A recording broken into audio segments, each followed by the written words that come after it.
morning, YouTube. It's Sunday. We are off to Pennsylvania to get some more of that gold. Last night we went to ShopRite and I'm standing in line and they had best and worst vehicles of 2024 car and driver, and the rankings were actually horrible. Now, someone on my YouTube said that he has an older car, but if he was to buy a new car, that his expectations would be 6 or 7 years without any issues. That's not happening. You are not buying a brand new car today and expecting not to put any money into it past the warranty period, which is 3 years, 36 in most cases. Yeah, that's out the window. They don't, anything past 3 years, 36, they don't cover software updates. They don't cover certain issues. Why are you brake tapping? Certain issues with the vehicle, unless they are a recall or a fire hazard, right? So recalls for safety issues mostly, but then they don't meet the recall issue for safety unless it makes the vehicle unsafe or catch on fire. And in today's cars, there's a lot of that going on. So one of the YouTube subscribers, I hope that he did subscribe, please do like, share, and subscribe, said that his expectations were 6 or 7 years without any problems. Well, that's never going to happen. Most people are financing a car for at minimum 5 years, and if they have to stretch it out further, there is longer financing available.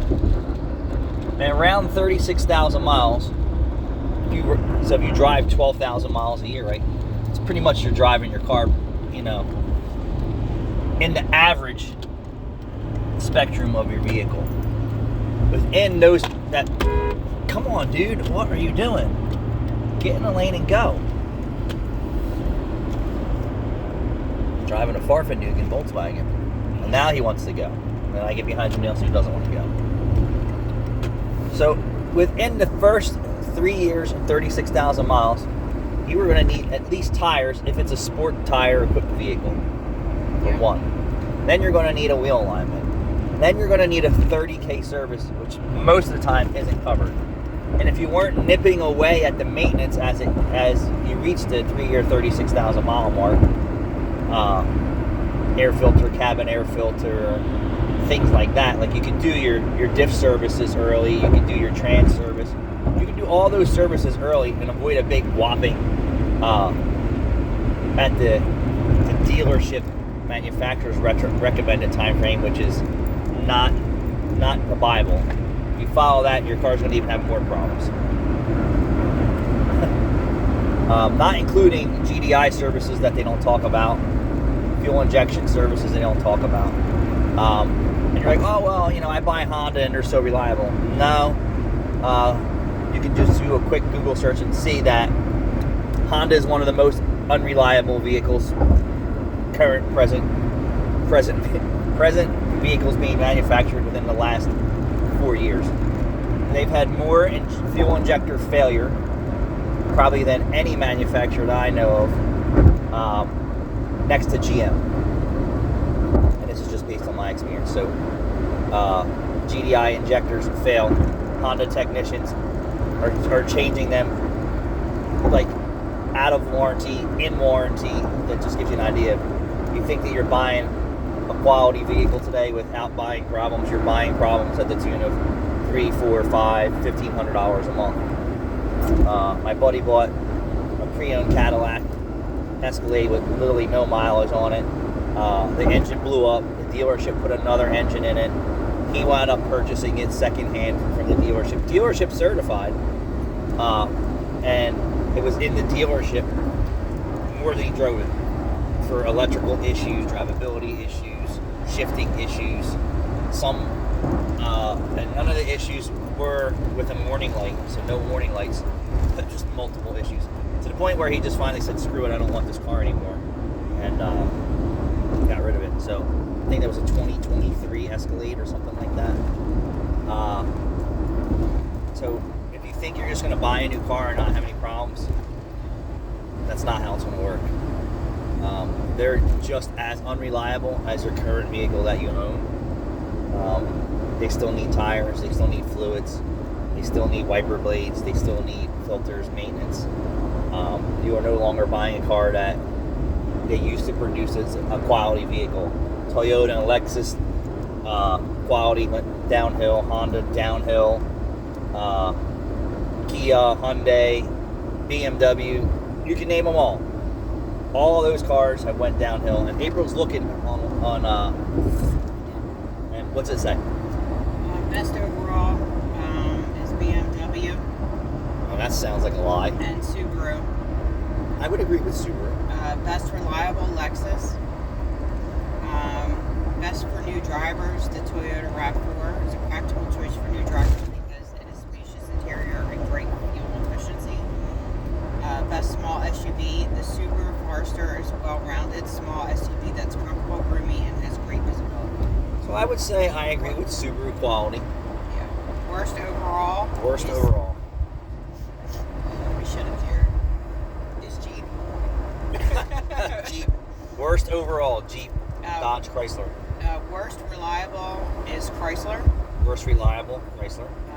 Least reliable car models is Chrysler Pacifica Hybrid, Volkswagen Taos, Ford F-150 PowerBoost Hybrid, Volvo XC60 Recharge plug-in hybrid.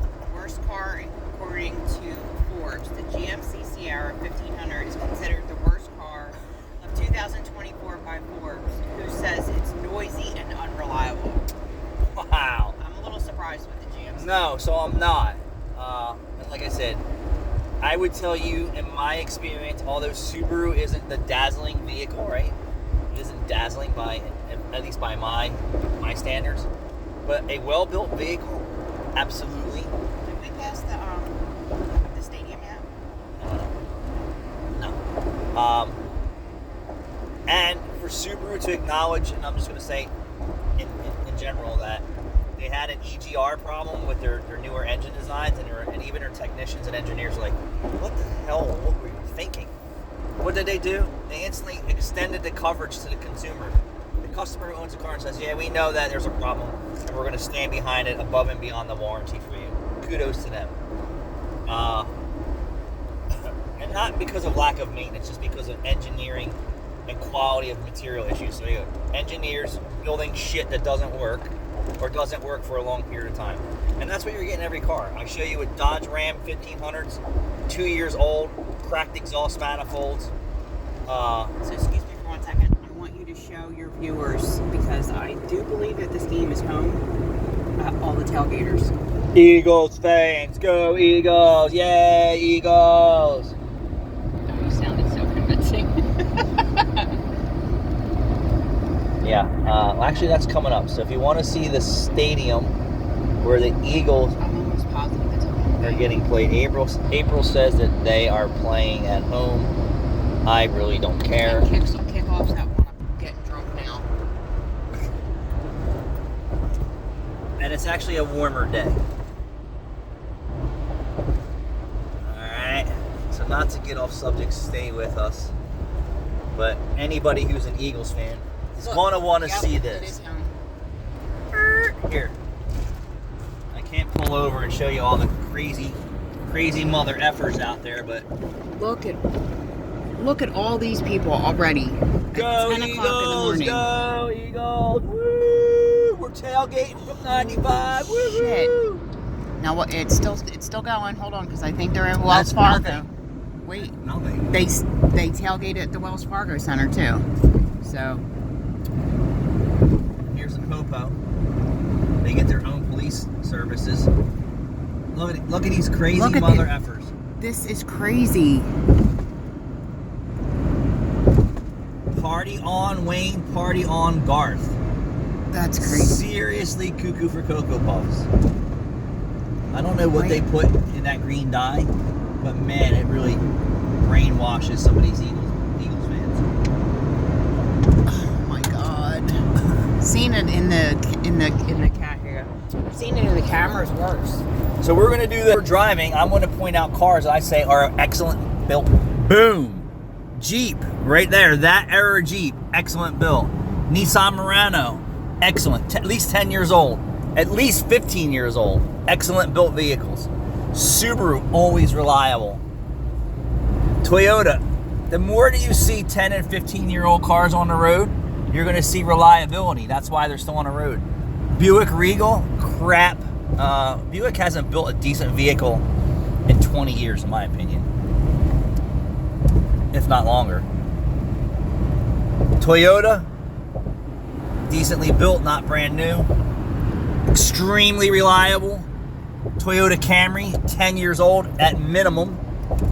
At minimum. And this goes back to saying what I said before. Cars from around 2010 to 13 were excellent vehicles. Lantra, decent vehicle that year. F-150, can't tell you how many F-150s I've seen with thousands and thousands of miles on it. Chevy Silverado, within 10 years old. Needs some front end work, sagging.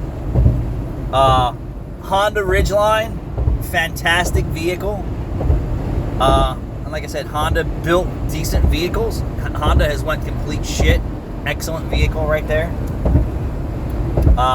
You're gonna buy a new car and get away scot-free for 10 years without needing anything, you're out of your mind. I buy second, third, fourth-hand vehicles that I get more reliability out of than a brand new car without choking down a car payment. Has went to shit, but that's a better year Toyota. Let's see what else we got out here. I'm gonna have to probably either slow down or rip on some speeds. Worst quality vehicle. Do you think Kia is the worst quality vehicle out there? I'm gonna tell you, nah, you're wrong. Genesis, Kia, and Hyundai, same kind of crap. When they said BMW, I'm gonna tell you BMWs are crap. They are quality for 3 years or 36,000 miles. Anything past that, you can junk it. Older Hyundai, fine. Older Subaru, many Subarus out here, reliable at 300,000 miles still with the original engine and transmission. There was someone who worked at a dealership, and he said, what was the difference between a Chevy owner or a Buick owner? And he said, the Buick owners maintain their cars and the Chevy owners don't. That was the difference. So it's the quality of people. And I believe that with Toyota and Lexus. But Toyota and Lexus quality went to shit. This is garbage pile of crap right here. Even their diesel technology is garbage. I would never buy a new Dodge Ram. Hence all the stuff that I show you about Dodges. Dodge Ram 3500, older vehicle, absolutely.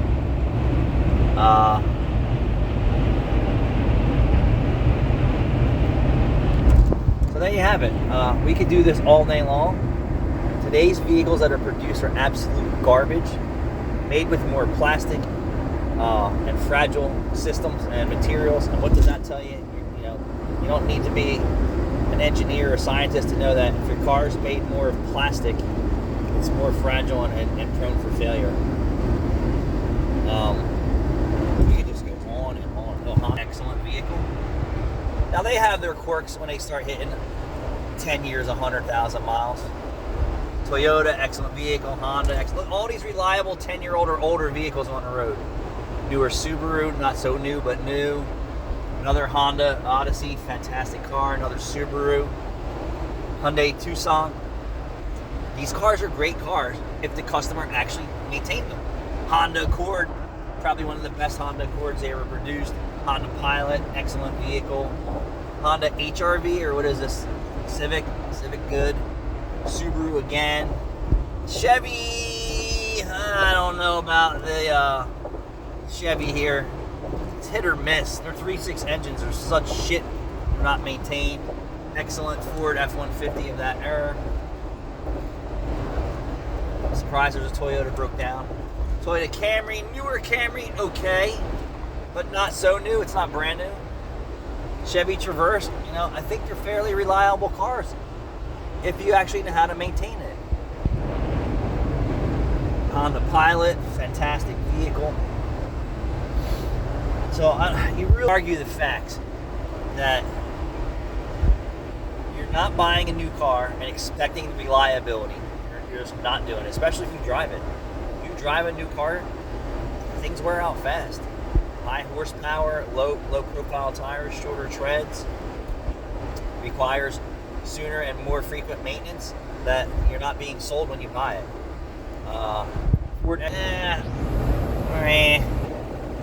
Honda Civic, fantastic car. Mustang, battery operated crap. Yeah, it'll be in a junkyard in 10 years. Scrapyard. Look at this old Ford, still going. Probably needs tons of work, it's still going. Mercedes, pile of crap. This is the, they wanted to entertain the customer in the $30,000 mark, 40,000. Yeah, that car's not making it past 60,000 miles without needing major work. Great van. I think we saw this car already. F-150, fantastic year. Honda Fit, phenomenal vehicle that they built. Phenomenal little car. Just like the Prius, phenomenal. Anything battery operated, you will not be able to afford to repair and maintain it after the warranty. Honda Odyssey, not brand new, but fairly new. Still a great vehicle. But Honda eat fuel injectors. Toyota, fantastic. Older Ford Explorer, actually an excellent vehicle. Excellent vehicle. There's that Expedition. Expedition of that era was a great engine and transmission and rear end. Honda in front of us, fantastic car. Can't say that about the new vehicles that are produced. Only because I see them that the customer trades it in, the dealership declines recondition work and put it out for even used car because they don't want to be bothered with it. Used car department kicks it out. The used car department kicks it out. The front line won't even look at it. Then off to auction, and then a used car dealer buys it, and we see dealerships are buying 21s, 22s, 23s, and now we're going to start seeing 24s that have a slew of issues. A slew of issues. Engineering issues that are out of warranty that they don't want to be bothered with. Electrical issues that the dealerships don't want to be bothered with. And that's the facts. You're lucky to get a new car to be problem-free for 3 years or 36,000 miles. And that's the truth. Thanks for watching.